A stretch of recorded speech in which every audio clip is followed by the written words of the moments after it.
Hello বন্ধুরা, কেমন আছো সবাই? আশা করি ভালোই আছো। আমরা এখানে ভালো আছি। তো চললাম, আজকের দিনটা ছিল সোমবার। একা একাই বেরিয়ে পড়েছি, যাবো এক মাসি শাশুড়ির বাড়ি। তো ওই চন্দননগরের দিকে। তো ট্রেনে করেই যাব। আর দেখতে পাচ্ছ আমাদের স্টেশনে বৃষ্টি, একটু সামান্য বৃষ্টি হলেই জল জমে যায়। তো সঙ্গে সঙ্গেই ট্রেনটা পেয়ে গেছিলাম। তো এই দেখো, মাসির বাড়ি চলে এসেছি।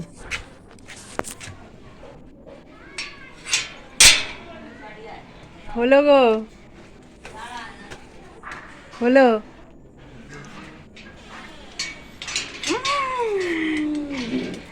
সব আমার ভাজ এসেছে রাস্তা ভুলে, দরজা দি আমি খুলে।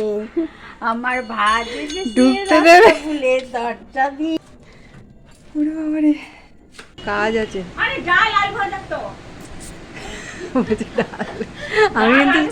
আমি কিন্তু সব ভিডিও করে নিচ্ছি। ডাল আলু ভাজা ডিম ভাজা করে দেবো। হ্যালো বন্ধুরা, আমার যে ভাইয়ের বউ এলো সকালবেলা, এখানে এসে দেখো কিরকম পান্তা ভাতে ভাগ বসিয়ে দিল। যেহেতু আজকে আমার সোমবার, আমি খেতে পাবো না, আমার উপর।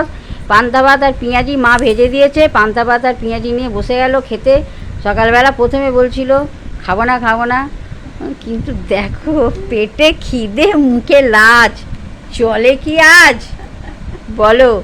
তো তোমরা সবাই ভিডিওটা দেখো, ভালোবাসা। খেয়ে এবার ওই দিদিও বললো বেরোবো। তো আমি বললাম ঠিক আছে চলো। গেছিলাম একটা দরকারে। তো বাইরে বেরিয়ে এই যে মাসির ঠাকুরের আসনটা দেখছিলাম। এই যে শিব ঠাকুরের এটা লিঙ্গটা এত সুন্দর লাগছে, তাই ভিডিও না করে পারলাম না। তো তারপর দুজনে ওখান থেকে বেরিয়ে আমি আমার মতন আবার বাড়ি চলে এসেছিলাম। ছোট একটা কাজ ছিল, সেই কাজটা মিটিয়ে আমি আবার বাড়ি চলে এসেছিলাম। তো এই ছিল ভিডিওটি ভালো লাগলে লাইক কমেন্ট শেয়ার আর পেজটিকে ফলো করে দিও। ততক্ষণের জন্য টাটা।